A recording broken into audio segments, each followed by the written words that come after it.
அனைவருக்கும் வணக்கம். Current affairs டே sheet 1 பார்த்துருப்பீங்க. அடுத்தது செகண்ட் டே ஷீட். ஸோ இதில் பார்த்தோம்னா profile of states and then eminent personalities. அதில் முக்கியமாக லாஸ்ட் ஒரு 10 மந்த்தில் எக்ஸாம் பாயிண்ட் ஆஃப் வியூவில் ரொம்ப ரிலேட் ஆகிற மாதிரி இருக்கக்கூடிய விஷயங்களை நம்ம பார்க்க போகிறோம். சரிங்களா? ஸோ ஃபஸ்ட்டு ஒன்றா பார்த்துருவோம். முதல் கேள்வியில் பார்த்தோம்னா லீட்ஸ் 2023 தரவரிசையில் எந்த மாநிலம் முதல் இடத்தில் உள்ளது அப்படின்னு சொல்லி கேட்டிருக்காங்க. இப்ப லீட்ஸ் அப்படின்னா என்னன்னு தெரிஞ்சுக்கணும். அப்பதான் அதனுடைய தரவரிசையில எப்படி நம்ம ஃபர்ஸ்டா இருக்கோம் அப்படிங்கறத நம்ம புரிஞ்சுக்க முடியும். சரிங்களா? முதல் இடத்துல இருக்கோம் அப்படின்னு சொல்றாங்க. லீட்ஸ் அப்படின்னா என்னன்னா logistics is across different states அப்படின்னு சொல்றோம். சரியா? Logistics is across different states. Logistics export import handling இது ரிலேட்டடா வரக்கூடிய ஒரு சர்வே. ஓகேவா? லீட்ஸ் இதோட ஃபுல் ஃபார்ம் கூட கேட்கலாம். ஏன்னா குரூப் 1ல எல்லாம் கேட்குறாங்க. ஸோ லீட்ஸ் சர்வேல முதலிடத்துல இருக்கிறது யாரு அப்படின்னு பார்த்தோம்னா தமிழ்நாடு. ஓகேங்களா? ஸோ லாஜிஸ்டிக்ஸ்னு வச்சு பார்க்குறப்ப நமக்கு மத்திய அரசாங்க அளவுல இன்னொரு விஷயத்தையும் நம்ம தெரிஞ்சுக்கலாம். என்ன அப்படின்னு பார்த்தோம்னா நேஷனல் லாஜிஸ்டிக்ஸ் பாலிசி அப்படின்னு சொல்லி ரீசெண்ட் டைம்ஸ்ல ரிலீஸ் பண்ணியிருந்தாங்க. ஓகேங்களா? National logistics policy. ஓகேங்களா? இந்தியா வந்து லாஜிஸ்டிக்ஸ்ல டாப் கண்ட்ரியா வந்து கொண்டு வரணும் அப்படிங்கிறதா இதோட டார்கெட். சரிங்களா? எப்பன்னா நம்ம பிரைம் மினிஸ்டரோட பர்த்டே அப்பதான் செப்டம்பர் 17 2022ல லான்ச் பண்ணிருப்பாங்க. சரியா? ஸோ எல்லாம் ரிலேட் ஆகி வர விஷயங்கள்னால அதையும் கூடுதலா சேர்ந்து பார்த்துக்கிறோம். அடுத்ததா பார்த்தோம்னா national academy of customs indirect taxes and narcotics தேசிய சுங்கம் மறைமுக வரிகள் மற்றும் போதைப்பொருள் அகாடமி எங்கு அமைய உள்ளது அப்படின்னு கேட்டிருக்காங்க. ஸோ டைரக்ட் கொஸ்டின் தான். ஆந்திர பிரதேஷ்ல நமக்கு வரப்போகுது. சரிங்களா? அடுத்ததா பார்த்தோம்னா உலகின் மிக உயரமான அம்பேத்கர் சிலை எங்கு நிறுவப்பட்டுள்ளது அப்படின்னு கேட்டிருக்காங்க. எந்த இடம் அப்படின்னு பார்த்தோம்னா விஜயவாடா இன் ஆந்திர பிரதேஷ். சரிங்களா? ஆந்திர பிரதேஷ்ல தான் வந்திருக்கு. கிட்டத்தட்ட பார்த்தோம்னா ஒரு ஒரு பெடஸ்டல் அப்படின்னு சொல்லுவாங்க. இந்த சதுரமா இருக்கக்கூடிய ஒரு இதுக்கு அதுக்கு மேல ஒரு சிலை. சரிங்களா? இந்த பெடஸ்டலோட சேர்த்து இந்த ஹைட்ட பார்த்தோம்னா நமக்கு 206 அடி இருக்கு. சரிங்களா? சரி 206 ஃபீட் வந்து இருக்கு. சரிங்களா? ஸோ விஜயவாடா ஆந்திர பிரதேஷ்ல இருக்கு. அடுத்தது which state has highest number of Ramsar sites அப்படின்னு கேட்டிருக்காங்க. இப்ப ராம்சார் தலங்கள் ராம்சார் கன்வென்ஷன் 1971ல வந்திருக்கும். ராம்சார் அப்படிங்கிறது பார்த்தோம்னா ஈரான்ல இருக்கக்கூடிய ஒரு சிட்டி. சரிங்களா? தமிழ்நாட்டுல எவ்வளவு ராம்சார் சைட்ஸ் இருக்கு அப்படின்னு பார்த்தோம்னா ஃபர்ஸ்ட் இந்தியாவுக்கு தெரிஞ்சுக்கணும் நம்ம. இந்தியா அப்படின்னு பார்த்தோம்னா 85 ராம்சார் தலங்கள் வந்து இருக்கு. ஓகேங்களா? ராம்சார் தலங்கள் அப்படின்னா ஈரநில பாதுகாப்பு வெட்லேண்ட் கன்சர்வேஷனுக்காக. ஓகேவா? ராம்சார்னாலே வெட்லேண்ட் அப்படிங்கிறது ஞாபகத்துக்கு வரும். சரிங்களா? Wetland conservation. இந்தியாவில் 85 இருக்கு. தமிழ்நாட்டில் எவ்வளோ இருக்கு அப்படின்னு பார்த்தோம்னா 18 ராம்சார் தலங்கள் இருக்கு. இந்தியாவிலே ஹையஸ்டா நமக்கு தான். ஓகேங்களா? அடுத்ததா பார்க்குறப்ப இந்தியாவிலேயே அடுத்தது யாருக்கு அதிகமா இருக்கு அப்படின்னு பார்த்தோம்னா உத்தரப்பிரதேஷ். உத்தரப்பிரதேஷ்ல பார்த்தோம்னா 10 ராம்சார் தலங்கள் இருக்கு. செகண்ட் ஹையஸ்டா இருக்காங்க. தமிழ்நாட்டை பொறுத்த வரைக்கும் இந்த வருஷம் மட்டுமே ஒரு 4 ராம்சார் தலங்கள் சேர்க்கப்பட்டுச்சு. அப்ப இந்த வருஷம் சேர்த்து 4 மட்டும் நம்ம தெரிஞ்சுக்கிட்டாலே ஓரளவுக்கு முக்கியமானது. ஓகேங்களா? ஏன்னா ராம்சார் தலங்கள் மேபி கேட்கலாம் என்விரான்மென்ட் ரிலேட் பண்ணி. அப்ப இந்த வருஷம் என்னென்ன 4 சேர்த்திருக்காங்க அப்படின்னு பார்த்தோம்னா, முதல்ல கரைவெட்டி. ஓகேங்களா? Karaivetti bird sanctuary. Karaivetti bird sanctuary BS அப்படின்னா பேர்ட் சாங்சுரி எங்க இருக்குன்னா, எந்த மாவட்டத்துல இருக்குன்னு நம்ம தெரிஞ்சுக்கணும். மேட்ச்ல கூட கேட்கலாம். அரியலூர்ல இருக்கு. அடுத்தது லாங்வுட் சோலா அப்படின்னு சொல்லி. லாங்வுட் ஷோல் இது எங்க அப்படின்னு பார்த்தோம்னா நம்ம நீலகிரி மாவட்டத்துல. ஓகேவா? மூன்றாவதா இது 2 பிப்ரவரி மாசத்துல சேர்த்திருப்பாங்க. இப்போ போன மாசம் சேர்த்தது என்னன்னா நஞ்சராயன். Nanjarayan bird sanctuary. இது எங்க இருக்கு அப்படின்னு பார்த்தோம்னா திருப்பூர்ல. ஓகேங்களா? நஞ்சராயன் திருப்பூர். அடுத்தது கழுவேலி விழுப்புரம். ஓகேங்களா? கழுவேலி எங்கன்னா விழுப்புரம். சரிங்களா? கழுவேலி பேர்ட் சாங்சுரி அது வந்து விழுப்புரம். ஓகே. கரைவெட்டி அப்படின்னா அரியலூர், கழுவேலி அப்படின்னா விழுப்புரம். சரிங்களா? அது 2யும் கன்ஃப்யூஸ் பண்ணிக்க கூடாது. இப்ப இந்த வருஷம் சேர்த்தா 4 புதிய ராம்சார் தலங்களாக இருக்கு. வேற என்ன தெரிஞ்சுக்கலாம் ராம்சார் ரிலேட்டடா பார்த்தோம்னா, சமீபத்தில அம்ரித் தரோகர் அப்படின்னு சொல்லி ஒரு திட்டம் கொண்டு வந்திருப்பாங்க. ஓகேங்களா? அம்ரித் தரோகர். இந்த திட்டம் பார்த்தோம்னா, நமக்கு வெட்லேண்ட் கன்சர்வேஷன்க்காக அரசாங்கம் கொண்டு வந்தது. வெட்லேண்ட் கன்சர்வேஷன் அண்ட் தென் பார்த்தோம்னா, வெட்லேண்ட் டூரிசம் அப்படிங்கிறது நமக்கு வரும். சரிங்களா? ஸோ அம்ரித் தரோகர் அப்படிங்கிற இந்த திட்டம். இதெல்லாம் நம்ம ரீசென்ட்டா நடந்த ராம்சார் தலங்களோட ஒட்டி இதெல்லாம் தெரிஞ்சுக்கணும். அடுத்தது. "The 3rd IIT campus in foreign country will be set up in" அப்படின்னு கேட்டிருக்காங்க. 3ர்டுன்னு குடுத்துருக்காங்க. அப்ப ஃபர்ஸ்ட் 2 எங்கேயோ இருக்கு. அதையும் நம்ம பார்க்கணும். சரிங்களா? ஸோ புதிய கல்விக் கொள்கை கீழ இந்தியாவ இருக்கக்கூடிய கல்வி நிறுவனங்கள் வெளிநாட்டுல அவங்களுடைய வளாகங்கள், கேம்பஸ வந்து ஓப்பன் பண்ணிக்கலாம் அப்படின்னு சொல்லியிருந்தாங்க. அந்த வகையில முதல்ல பார்த்தோம்னா, ஐஐடி மெட்ராஸ் எங்க ஓப்பன் பண்ணியிருந்தாங்க அப்படின்னா, நமக்கு ஜான்சிபார் அப்படிங்கிற பிளேஸ். ஜான்சிபார் எங்க இருக்குன்னா, டான்சானியா அப்படிங்கிற ஊர்ல இருக்கு. ஆப்பிரிக்கால. சரியா? அடுத்தது IIT Bombay. Sorry IIT Delhi. சரிங்களா? ஐஐடி டெல்லி எங்க ஓப்பன் பண்ணியிருந்தாங்கன்னா, ஆ நமக்கு அபுதாபில. அபுதாபி எங்க இருக்குன்னா, யுஏஇ. ஓகேங்களா? ஃபர்ஸ்ட், செகண்ட் இப்ப 3 கொஸ்டின்ல கேட்ட மாரி 3 மறுபடியும் ஐஐடி மெட்ராஸ் தான். எங்க ஓப்பன் பண்ண போறாங்க அப்படின்னா, கண்டி அப்படிங்கிற சிட்டி. அது எங்க இருக்கு அப்படின்னா, ஸ்ரீலங்கால இருக்கு. சரிங்களா? ஸோ அடுத்து ஃபர்ஸ்ட், செகண்ட், 3 அடுத்த கேள்வி பார்த்தோம்னா, "along with 18th Lok Sabha elections, which of the following states will have assembly elections?" 18வது லோக்சபா தேர்தலுடன் பின்வரும் மாநிலங்களில் எந்தெந்த மாநிலங்களில் சட்டசபை தேர்தல் நடக்கும் அப்படின்னு கேட்டிருக்காங்க. ஸோ சட்டசபை தேர்தலை பொறுத்த வரைக்கும் பார்த்தோம்னா 1952ல சட்டசபை தேர்தலும் நம்மளுடைய லோக்சபா தேர்தலும் ஒரே மாதிரி தான் நடந்துச்சு. ஓகேங்களா? அதுக்கப்புறமா பின்னாடி ஒவ்வொரு ஸ்டேட்டுக்கும் ஒவ்வொரு காலகட்டத்தில் நடக்க ஆரம்பிச்சது. இருந்தாலும் 1952ல இருந்து இப்போ வரைக்கும் பார்த்தோம்னா அந்த லோக்சபா தேர்தலோட ஒட்டி தான் இந்த 4 மாநில தேர்தலும் நடந்துட்டே இருக்கு. அது என்னென்ன அந்த 4 மாநிலங்கள் அப்படின்னு பார்த்தோம்னா, கொஸ்டின்ல ஆன்சர்ல இருக்க மாரி ஆந்திர பிரதேஷ், அடுத்ததா பார்த்தோம்னா அருணாச்சல் பிரதேஷ், அடுத்ததா ஒடிசா, அதுக்கப்புறமா சிக்கிம். ஓகேங்களா? ஸோ இந்த 4 மாநிலத்திலயும் பார்த்தோம்னா, மக்களவை தேர்தலோட இங்க சட்டமன்ற தேர்தலும் நடந்துரும். சரியா? அடுத்தது. Which state has the highest number of leopards in India? இந்தியாவில் சிறுத்தைகள் எந்த மாநிலத்தில் அதிகமாக காணப்படுகிறது அப்படின்னு கேட்டிருக்காங்க. எங்க அப்படின்னு பார்த்தோம்னா, மத்திய பிரதேஷ்ல. ஓகேங்களா? இந்தியாவுல மொத்தம் பார்த்தோம்னா 13,907 ஓகேங்களா? கிட்டத்தட்ட ஏறக்குறைய அந்த நம்பர். ஓகேவா? ஸோ அதுல முதல் மாநிலம் யாரு அப்படின்னு பார்த்தோம்னா மத்திய பிரதேஷ். தமிழ்நாடு பார்த்தோம்னா 4வது இடம் இந்த எண்ணிக்கையை பொறுத்தவரைக்கும். சரியா? அடுத்து. Which state is the top exporter of electronic products in India?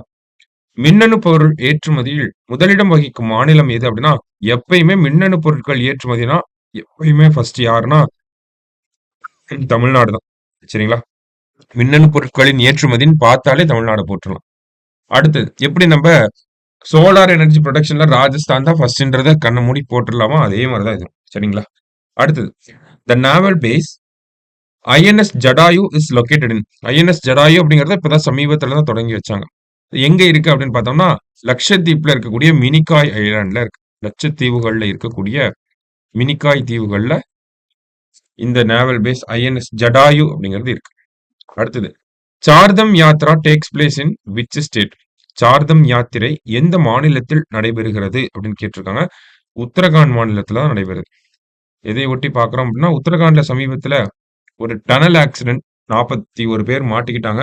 சக்சஸ்ஃபுல்லா அவங்கள இந்த ராட் ஹோல் மைனிங் அப்படிங்கிற கான்செப்ட யூஸ் பண்ணி அவங்கள வெளிய கொண்டு வந்தோம் இந்தியா. ஸோ அந்த டனலே எதுக்காக போட்டாங்கன்னா, இந்த சார்தம் யாத்ராவ எளிதாக்கணும் அப்படிங்கிறதுக்காக தான். அது என்ன சார்தம்னா என்ன? சார் அப்படின்னா 4 அப்படின்னு அர்த்தம் ஹிந்தில. கரெக்ட்டா? சார் அப்படின்னா 4 ஓகேவா? சார்னா 4. அப்ப சார்தம் யாத்திரான்னா என்ன சொல்ல வராங்க அப்படின்னா, கேதர்நாத் ஓகேங்களா? ஃபர்ஸ்ட் கேதர்நாத், பத்ரிநாத், கங்கோத்ரி, அடுத்தது யமுனோத்ரி. இந்த 4 புனித தலங்களுக்கும் போயிட்டு வர்றது தான் இந்த சார்தம் யாத்ரா அப்படின்னு சொல்லுவாங்க. அது உத்தரகாண்ட் மாநிலத்தில தான் நடக்கும். சரிங்களா? கேதார்நாத், பத்ரிநாத், கங்கோத்ரி, யமுனோத்ரி. சரிங்களா? இது தெரிஞ்சுக்கலாம் கூடுதலா. அது which state has stopped in credit for food processing sector அப்படின்னு கேட்டிருக்காங்க. உணவு பதப்படுத்தும் தொழில் கடன் இலக்கை எய்தி முதலிடம் வந்த மாநிலம் எது? ஓகேங்களா? அதாவது இதுக்கு ஒரு மத்திய அரசாங்கம் திட்டம் இருக்கு. 2023 காலகட்டத்தில வந்திருக்கும். பிஎம்-எஃப்எம்இ அப்படிங்கிறது தான் திட்டத்தினுடைய பெயர். இதற்கு கீழ பார்த்தோம்னா, இந்த ஒன் டிஸ்ட்ரிக்ட், ஒன் ப்ராடக்ட் அப்படிங்கிற ஒரு புரோகிராம் இருக்கு. Okay. One district, one product. So அத தயாரிக்கக்கூடிய சிறு சிறு நிறுவனங்கள் இருக்கும் இல்லையா? அவங்களுக்கு கடன் உதவிகள வழங்குறாங்க. ஓகேவா? One district, one product. இப்ப தூத்துக்குடின்னு பார்த்தோம்னா, மக்ரோன் தயாரிப்பாங்க. One district, one product. அது மாரி ஒவ்வொரு டிஸ்ட்ரிக்ட்க்கும் ஒவ்வொரு ப்ராடக்ட்ட மத்திய அரசாங்கம் செலக்ட் பண்ணாங்க. அது தயாரிக்கக்கூடிய நிறுவனங்களுக்கு கடன்கள வழங்கணும். அது மாநில அரசாங்கங்கள் மூலியமா அந்த கடன்கள் வழங்கப்பட்டுட்டு வருது. அது சரியான முறையில அந்த திட்டத்த செயல்படுத்தி அதிக கடன்கள குடுத்த மாநிலம் எதா இருக்கு அப்படின்னு பார்த்தோம்னா, தமிழ்நாடு அரசாங்கம் தான் இருக்கு. அந்த திட்டத்தின் பெயர் என்ன அப்படின்னு பார்த்தோம்னா, Pradhan Mantri formalisation of micro food processing enterprises scheme அப்படின்னு சொல்லுவாங்க. ஓகேவா? Pradhan Mantri formalisation of micro food processing enterprises. இன்னொரு தடவையும் சொல்றேன். பிரதான் மந்திரி பிஎம்னாலே பிரதான் மந்திரி தான் எல்லா திட்டத்துக்கும். எஃப்எம்இக்கு பார்ப்போம். Formalisation of micro food processing enterprises அப்படிங்கிறது தான் அந்த திட்டத்தினுடைய பெயர். அதுல தமிழ்நாடு முதல் இடத்துல இருக்கும். சரியா? அடுத்தது எமினன்ட் பர்சனாலிட்டீஸ் அண்ட் பிளேசஸ் பத்தி பார்ப்போம். Who is appointed as the general secretary of BIMSTEC? பிம்ஸ்டெக்கின் பொதுச் செயலாளராக நியமிக்கப்பட்டவர் யார் அப்படின்னு கேட்டிருக்காங்க. சரியா? பிம்ஸ்டெக் இந்த அமைப்பு பத்தி நமக்கு தெரியும். ஓகேங்களா? சோ இதனுடைய ஜெனரல் செக்ரட்டரியா யார் வந்திருக்காங்க அப்படின்னு பார்த்தோம்னா, இந்திரமணி பாண்டே அப்படிங்கிறவர். எதற்காக? நெறைய பேர் வருவாங்க, போவாங்க. எதற்காக இவர பார்க்கிறோம் அப்படின்னா, பிம்ஸ்டெக் அப்படிங்கிற அமைப்போட தலைவரா முதல்ல ஒரு இந்தியன அப்பாயிண்ட் பண்ணியிருக்காங்க. First Indian to be a general secretary of BIMSTEC. ஓகேங்களா? அதனால தான் இத நம்ம பார்க்கிறோம். முதல்ல ஒரு இந்தியன் வந்திருக்காரு. இப்ப இதெல்லாம் நமக்கு முக்கியம். சரிங்களா? அடுத்தது தந்தை Periyar wild life sanctuary is located in which district? தந்தை பெரியார் வனவிலங்கு சரணாலயம் எந்த மாவட்டத்தில் அமைந்துள்ளது அப்படின்னு கேட்டிருக்காங்க. எந்த மாவட்டம் அப்படின்னு பார்த்தோம்னா, ஈரோடு மாவட்டம். தமிழகத்தினுடைய 18வது வனவிலங்கு சரணாலயமாக சமீபத்துல அறிவிக்கப்பட்டது தான் இந்த தந்தை பெரியார் வனவிலங்கு சரணாலயம் அப்படிங்கிறது. சரிங்களா? அடுத்தது who is the 50th recipient of Bharat Ratna award அப்படின்னு கேட்டிருக்காங்க. பாரத ரத்னா விருது பெற்ற 50வது நபர் யார் அப்படின்னு பார்த்தோம்னா, லால் கிருஷ்ண அத்வானி அவர்கள். சரிங்களா? லால் கிருஷ்ண அத்வானி. சரி. இந்த வருஷம் பார்த்தோம்னா, எந்த ஒரு வருஷமும் இல்லாத அளவுக்கு 5 நபர்களுக்கு பாரத ரத்னா விருது வழங்கப்பட்டுச்சு. இப்ப யார் அந்த 5 நபர்கள்? கர்ப்பூரி தாக்கூர் அவருக்கு தான் ஃபர்ஸ்ட் குடுத்தாங்க. ஓகேங்களா? அடுத்ததா பார்த்தோம் அப்படின்னா, நமக்கு எல்.கே. அத்வானி, லால் கிருஷ்ண அத்வானி அவர்களுக்கு. அடுத்ததா பார்த்தோம்னா, ஆ பி.வி. நரசிம்ம ராவுக்கு குடுத்திருப்பாங்க. பி.வி. நரசிம்ம ராவ். அடுத்து சி.எஸ்.எம்.எஸ்ன்னு வரும். சரண் சிங் அவர்கள். ஓகேங்களா? சரண் சிங். அடுத்தது எம்.எஸ். சுவாமிநாதன். ஓகேவா? இதுல பார்த்தோம்னா, நமக்கு கர்ப்பூரி தாக்கூர் அவர்கள் முன்னாள் பீகாருடைய பீகாருடைய முன்னாள் முதல்வராக இருந்தவர். எல்.கே. அத்வானி அவர்கள் நமக்கு தெரியும். இந்தியாவுடைய துணை பிரதமராக இருந்தவர். தற்போது டெல்லி அந்த சைடு இருந்தாலுமே இவருடைய பிறப்பிடம் பாகிஸ்தான். அதற்கப்புறம் தான் இந்தியாவுக்கு வந்திருப்பாங்க. பி.வி. நரசிம்ம ராவ் அவர்கள் தற்போதைய தெலுங்கானா சரிங்களா? முன்னாள் பிரதமராக இருந்தவர். சரண் சிங் அப்படியே தான். ஆ பார்லிமென்ட்டயே பாராளுமன்ற அவையே கூட்டாத ஒரே பிரதமர் அப்படின்னு கேட்டோம்னா, நம்ம சரண் சிங் அவர்கள சொல்லுவோம். உத்தரப்பிரதேஷ் மாவட்டத்த மாநிலத்தைச் சேர்ந்தவர். எம்.எஸ். சுவாமிநாதன் நமக்கு தெரியும். தமிழகத்தைச் சேர்ந்தவர். சரிங்களா?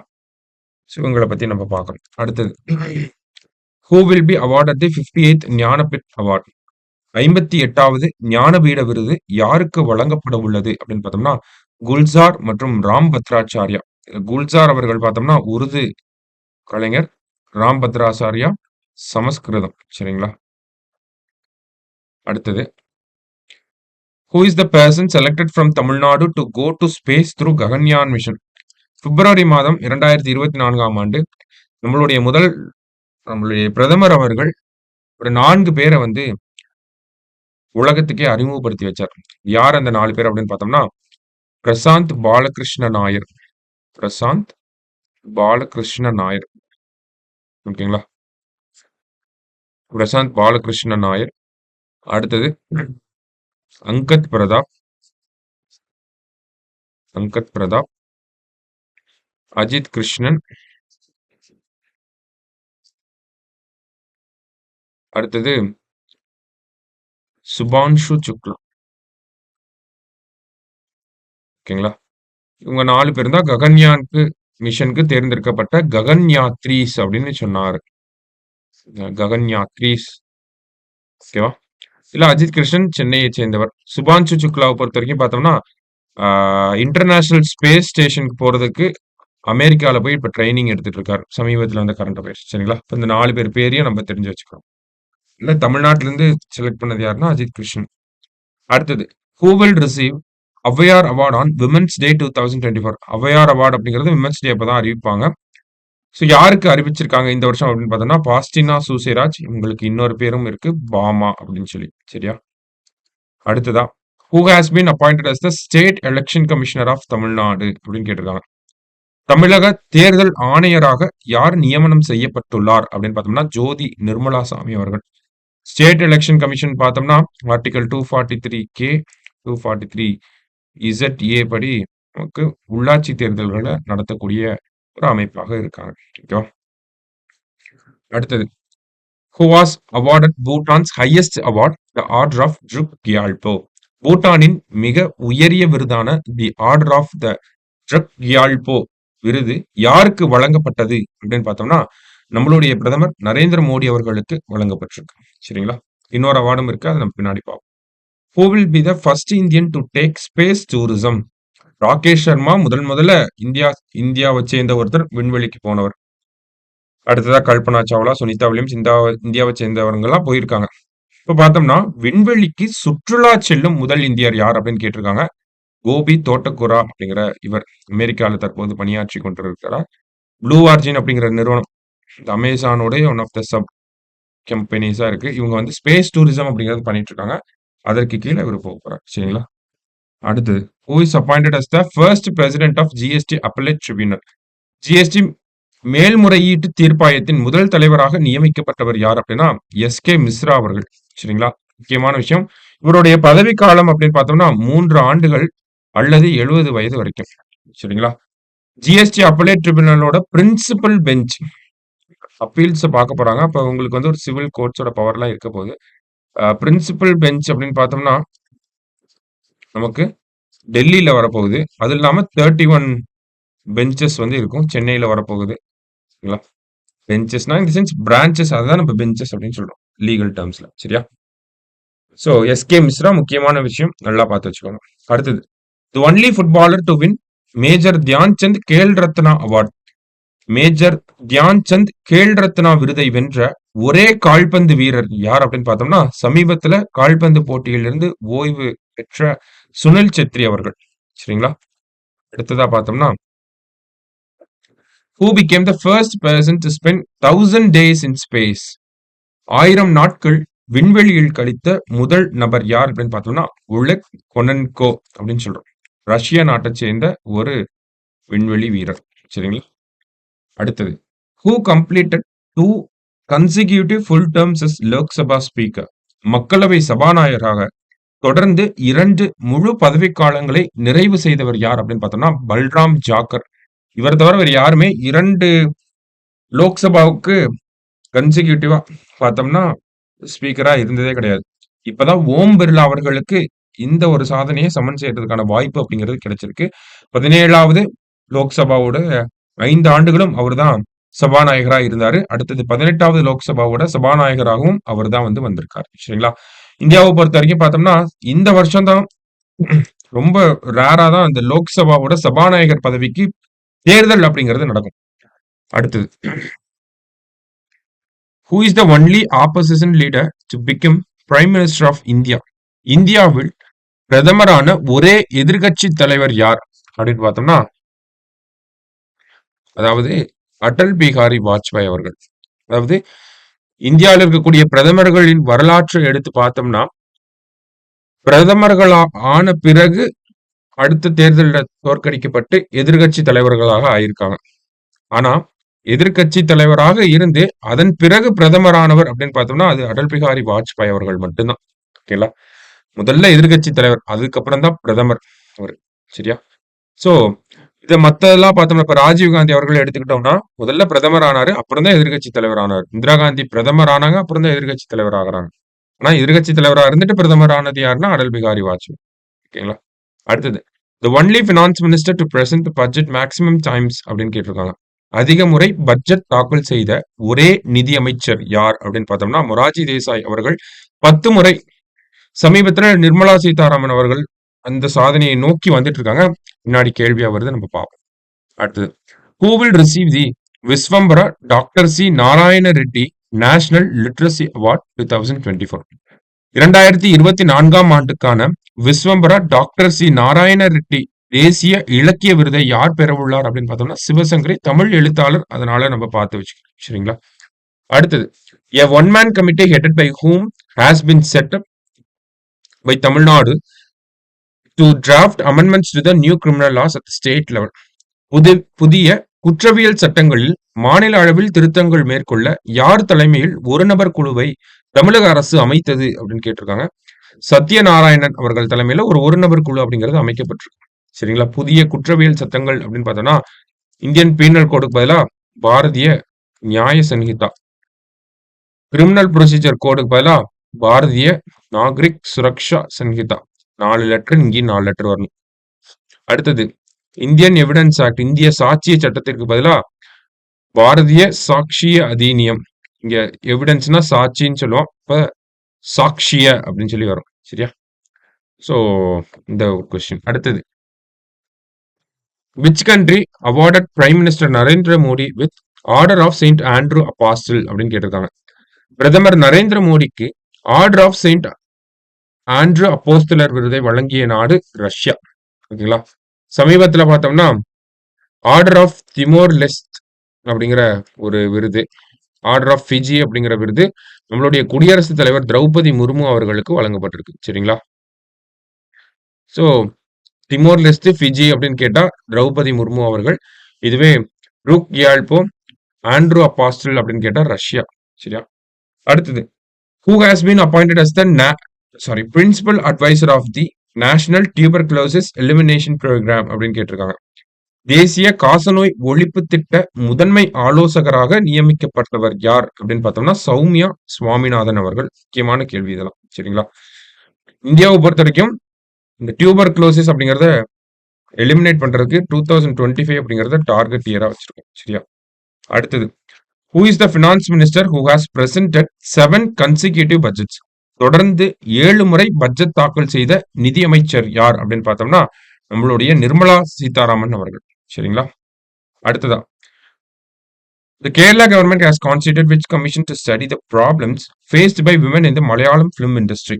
மலையாள திரையுலகில் பெண்கள் எதிர்கொள்ளும் பிரச்சனைகளை ஆய்வு செய்ய கேரள அரசு எந்த ஆணையத்தை அமைத்துள்ளது அப்படின்னு கேட்டிருக்காங்க. முன்னாடியே அமைக்கப்பட்ட ஒரு ஆணையம், ஹேமா கமிஷன். அதனுடைய ரிப்போர்ட் சமீபத்துல ஆர்டிஐ போட்டு வெளியே வந்ததா இப்ப இவ்வளவு பெரிய பிரச்சனையாக வந்திருக்கு. சரியா? கடைசியா பாக்குறப்ப, who has been awarded with transgender award by Tamil Nadu government? தமிழக அரசின் திருநங்கை விருது யாருக்கு வழங்கப்பட்டது அப்படின்னு பார்த்தோம்னா இந்த வருஷத்துக்கான விருது, 2024ஆம் ஆண்டுக்கான விருது சந்தியா தேவி அவர்களுக்கு வழங்கப்பட்டிருக்கு. சரிங்களா? சோ ஏப்ரல் 15 கூட நம்ம திருநங்கைகள் தினம் அப்படின்னு சொல்லி பாக்குறோம். சரியா? சோ இன்னைக்கு டே ஷீட் நம்பர் 2ல முக்கியமான கரண்ட் அஃபேர்ஸை பார்த்திருக்கோம். நெக்ஸ்ட் டே ஷீட்ல மீட் பண்ணலாம். நன்றி.